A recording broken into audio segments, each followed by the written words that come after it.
Aujourd'hui est le jour où vous allez passer un cap sur League of Legends parce qu'on va aborder le concept le plus important, du plus haut niveau mais aussi le plus compliqué du jeu, la tempo. Oui, ce mot magique parfait pour paraître intelligent en parlant de League of Legends que vous avez sûrement entendu plein de fois de la bouche de tout le monde. Eh bien, je vais vous l'expliquer et vous le vulgariser. Mais attention, ça ne sera pas simple et plus la vidéo avance, plus elle sera intense. Vous l'aurez compris, bienvenue dans le guide tempo. Pourquoi un guide tempo ? Eh bien, la plupart des joueurs pensent que perdre une game est dû à une faute mécanique, alors que dans beaucoup de cas, c'est parce que tu n'es pas au bon endroit, au bon moment. Et c'est ça la tempo. Savoir quoi faire, c'est bien, mais savoir quand et où agir, c'est encore mieux. Et la tempo, ça existe et concerne toutes les games, de tous les élos, sans que vous le sachiez vraiment. Mais alors, il va falloir vite expliquer c'est quoi la tempo. Explique.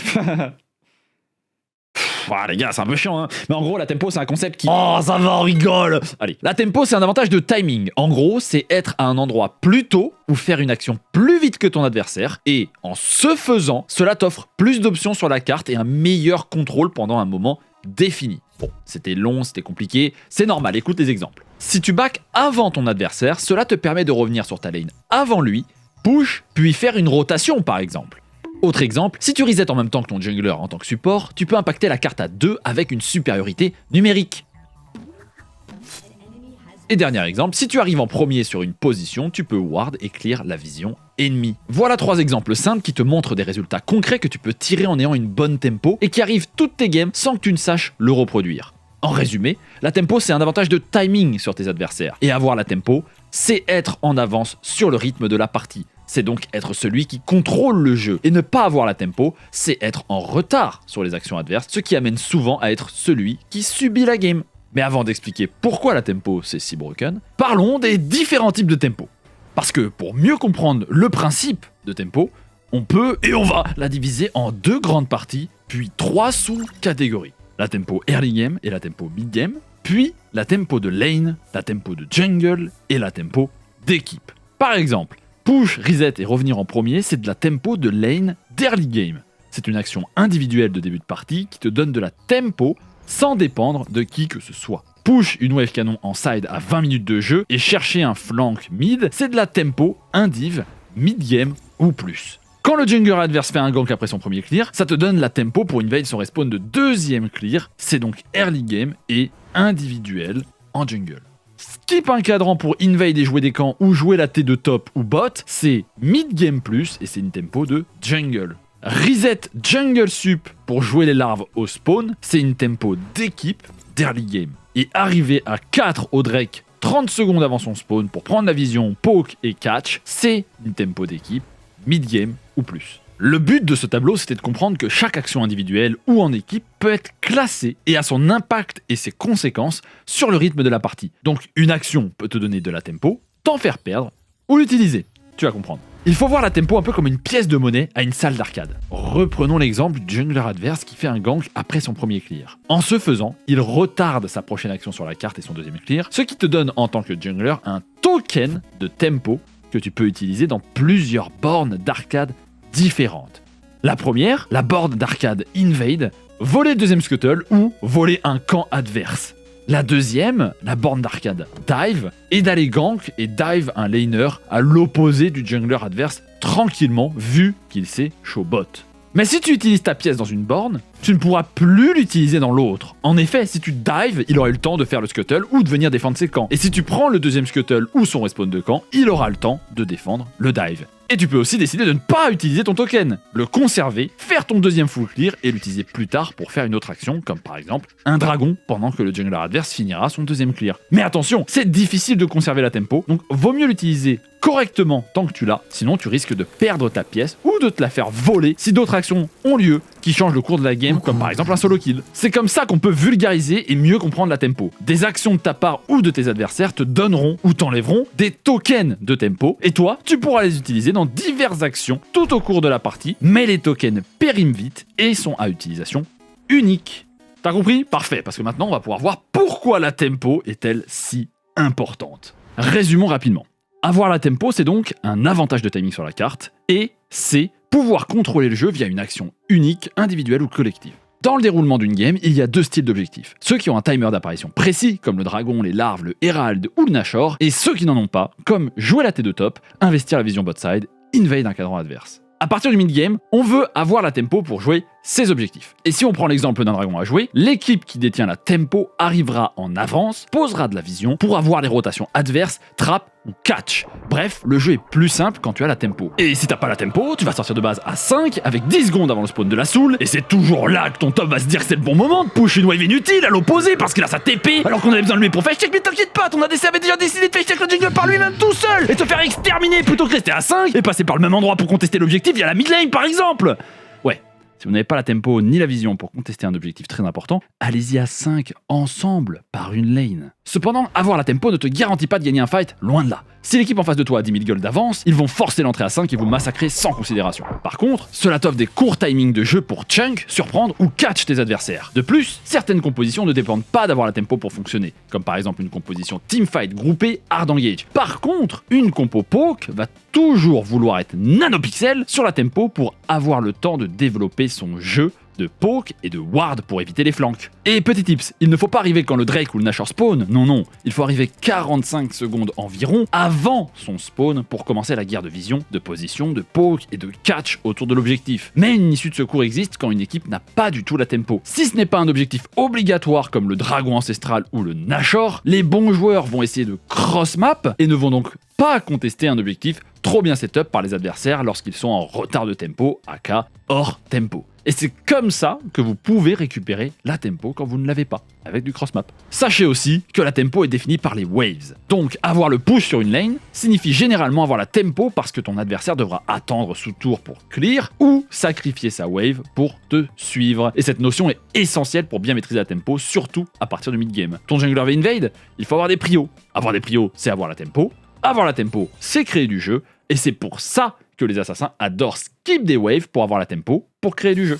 Et ça, c'est une stratégie qu'on verra après. De plus, la tempo change de manière drastique 2 fois dans la game. À 15 minutes, puis à 25 minutes. Pourquoi, vous allez me dire? Eh bien, parce qu'à ces 2 timings, c'est lorsqu'on passe d'une wave canon toutes les 3 waves à une wave canon toutes les 2 waves, puis à des wave canons en continu. Et un canon peut tank 7 coups de tour avant de mourir, ce qui signifie beaucoup plus de temps pour jouer sur la carte pendant que ton adversaire clear la wave. Finalement, on peut s'imaginer ça comme une musique. Au début, on chill, pas beaucoup d'occasions de jeu, puis le rythme augmente. Possibilité de faire une action sur la carte toutes les 2 waves de sbire. Et enfin, c'est le cauchemar. La musique est à son pic, on peut dive, invade, flank, bouger à chaque wave. Et en plus de tout cela, depuis la saison 16, les waves spawnent toutes les 25 secondes au lieu de 30 à partir de 14 minutes, et toutes les 20 secondes à partir de 30 minutes, ce qui te laisse encore moins de temps pour utiliser cette tempo entre chaque wave. Vous l'aurez compris, League of Legends est un jeu où chaque partie se compte en minutes, mais où chaque seconde fait la différence. Maintenant, vous savez reconnaître quand vous avez la tempo, quoi faire quand vous ne l'avez pas, et quand est-ce que c'est essentiel ou non de l'avoir. Donc il ne manque qu'une seule chose. Voyons ensemble quelles actions te permettent justement de voler de la tempo, d'en gagner et d'en perdre. Allez, c'est parti, on va enchaîner ensemble des exemples de solutions connues et moins connues pour manipuler la tempo d'une game. Mais attends un peu, il est temps d'accélérer le rythme de cette vidéo. On arrive dans le haut niveau, c'est à vous de me suivre, pas à moi de ralentir. Gain de tempo. Choisir de recall au bon moment, par exemple après un kill ou après une rotation ennemie, plutôt que rester push une wave de trop, ça te permet de revenir avant ou en même temps que ton adversaire et redévelopper ton jeu sans que lui ait l'occasion de roam ou de faire quoi que ce soit. Tuer ton adversaire ou le forcer à reset, c'est un énorme timing de jeu gratuit. Tu peux reset et économiser ta tempo comme on vient de le voir, ou alors tu peux invade, roam ou juste faire un dragon comme le fait ici Ansama. Mais il est obligé de retourner bot juste après parce qu'il a consommé son token de tempo pour faire cette rotation et il ne peut pas reset. Prendre une wave qui n'est pas supposée être à toi, c'est réduire les options de jeu des adversaires, voire même les annuler. On veut dive mais tu clear la wave avant qu'elle arrive sans qu'ils s'y attendent, et bien bravo, tu as annulé leur tempo. Ici le Lucian cheat la wave, ce qui force les adversaires à push sur seulement une lane, voire carrément de devoir attendre la prochaine wave mid pour siège les T3. Tempo perdu. Et oui, quand tu grilles une wave en side ou que tu farmes des loups pour terminer un item mais qu'on est à 15 secondes de la soul, que t'es clairement en retard à cause de ça et que ta team ne peut pas temporiser ton arrivée, tu ruines totalement la tempo qui te permettrait de catch ou de jouer autour du dragon. Ne faites pas ça. Tuer ton adversaire c'est génial, mais grille d'une plate ou deux dans les mauvais timings c'est ignoble parce que soit tu vas avoir un horrible back après, ou soit tu vas carrément mourir. Mais dans les deux cas, tout ce que tu as gagné en plate, ton adversaire va récupérer en double pendant ton absence. Et ça marche plus tard aussi pour les T2 et sur la carte en général. Attention à vos recall timers. Quand ta compo dépend d'un ulti pour engage ou bloquer celle de l'adversaire, le louper c'est peine capitale pour ta team. Il faut donc lâcher la position, attendre le retour du CD avec du cross-map ou en respectant et réinvestir la carte à ce moment-là. Si tu décides de contester tout de même, voilà ce qui arrivera. Avoir la tempo et l'utiliser, c'est aussi la donner à l'adversaire. Bah oui, parce que ici, après avoir gagné un fight, l'équipe gagnante utilise son token de tempo pour faire le dragon, mais le temps de le faire donne l'occasion aux adversaires de respawn ensemble en premier et de prendre la position à l'opposé. Ils récupèrent donc naturellement la tempo et l'utilisent, et c'est pas la karma qui conteste toute seule qui va échanger grand chose. Cheat la tempo!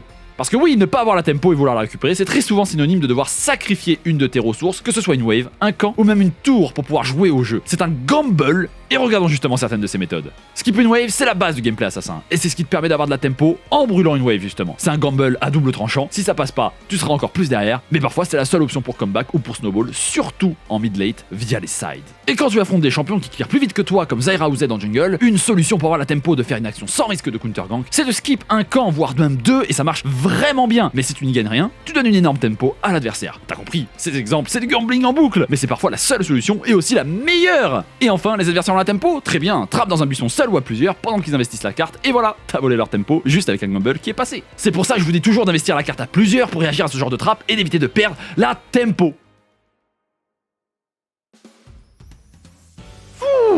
C'était long, hein, mais c'est bon, la théorie c'est enfin fini. T'as vu tout ce que j'avais à t'apprendre sur la tempo. Enfin tout. Dose, hein. Y a beaucoup plus à dire sur ce sujet, mais après la vidéo va durer 40 minutes comme le guide jungle tracking que t'as jamais fini et où t'as loupé un banger incroyable. Mais je t'en veux pas, t'inquiète, hein. Je comprends. Pas facile de se concentrer plus que quelques secondes. Hein. Bref, faisons quand même un très rapide résumé de tout ce qu'on a vu.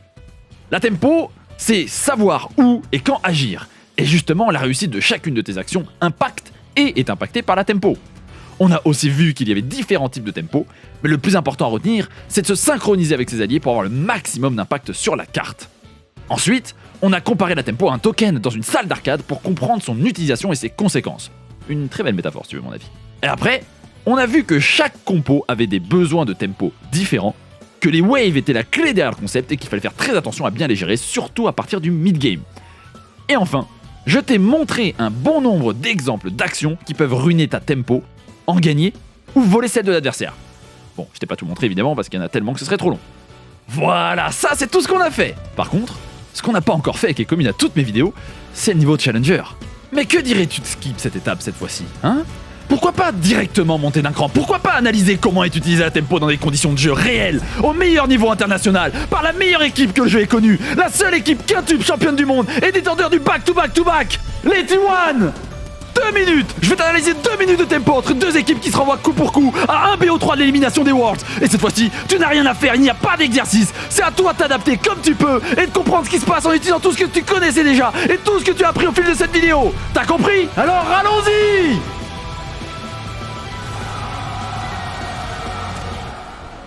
T1 contre MKOI, deuxième game du BO, le perdant est éliminé des Worlds. On est à 16 minutes de jeu en position de 1-3-1 à 1 minute de l'apparition du troisième dragon. T1 en a déjà 2 et on commence avec Faker qui force la TP out de Jojo, push et crash la wave pour taper la tour. Cependant, il va grid sa tempo pour la finir et ne pourra donc pas prendre la wave bot avant que Koi la push, ce qui force Doran à compenser son erreur en utilisant sa TP bot pour cheat la wave avant que Jojo n'arrive. De plus, après la tour top, Faker n'a pas pris la wave canon, ce qui donne la tempo à Mirwin à s'embêter pour pression avec sa TP advantage. C'est lui qui nique le jeu et c'est un gros problème. T1 réalise alors leur erreur et décide d'abandonner totalement les waves et la tour top. Faker va open mid pour avoir l'avantage numérique qui est start le Drake pour forcer une réaction de Mirwin, tout ça en restant hors de vision pour surprendre si un fight s'enclenche. Cependant, alors qu'ils ont la tempo, MKOI décide de ne pas contester et de seulement prendre la tour top. Mais tout était prévu. Le piège de Koi était de laisser T1 faire le dragon, push la wave mid pour forcer la botlane T1 sous tour, puis de courir bot en bloquant la rotation et l'accès jungle pour dive en 4 contre 2. Cependant, Gumayusi a tout de suite compris le piège et va sans aucune hésitation cheat la wave mid alors qu'il était seul face à 4 joueurs MKOI dont le over Mirwin avec sa Ambessa. MKOI va tout de même continuer leur plan de dive bot, mais comme ils n'ont pas réussi à bloquer le passage, ce qui devait être un 4 contre 2 se retrouve être un 4 contre 4 à cause de Guma. Mais ce n'est pas fini. Mirwin avait shift mid en amont depuis la top lane, ce qui permet à MKOI de rotate et de jouer la tour mid pendant que les T1 sont encore bloqués bot sans possibilité de rotate. Mais non, Faker est déjà là pour clear la wave et sauver la tour avant même que tous les joueurs Koi n'arrivent. Comment est-ce possible? Parce que plutôt que continuer à push après avoir clear la wave au top, Faker avait déjà compris et anticipé la seule réaction possible de ses adversaires suite à leur échec de dive bot, et il va donc rotate en amont pour défendre la tour en timing parfait, ce qui va neutraliser intégralement une bonne fois pour toutes tout le plan de jeu de Koi et relancer la game sur une toute nouvelle tempo. 2 minutes! C'était seulement 2 minutes de tempo d'une partie parmi des millions joués chaque année dans le monde! 16 ans que le jeu existe, et pourtant ce n'est que récemment qu'on a commencé à vraiment maîtriser le concept de tempo! Mais alors la question se pose, avons-nous réellement découvert tout ce que League of Legends a à nous offrir? La complexité du jeu est sans fin! Alors avons-nous vraiment atteint les limites du jeu? Ou alors existe-t-il un concept inconnu de tous qui n'attend que d'être découvert? Et ça, c'est à toi de me le dire. Mais attention, pas besoin de s'emballer pour si peu, voyons. League of Legends ne reste qu'un simple jeu vidéo après tout. Un jeu qui peut parfois tirer de sacrées émotions de nous, je te l'accorde. En tout cas, j'espère que c'était ton cas en regardant cette vidéo. Merci à toi de l'avoir regardé jusqu'au bout, et à toutes les personnes qui s'affichent à l'écran, qui m'ont tous aidé d'une façon ou d'une autre. Et pars pas tout de suite. Si t'as aimé la vidéo, n'oublie pas de mettre un like et de commenter n'importe quoi.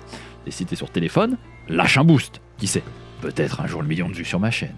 Allez, ciao bye bye.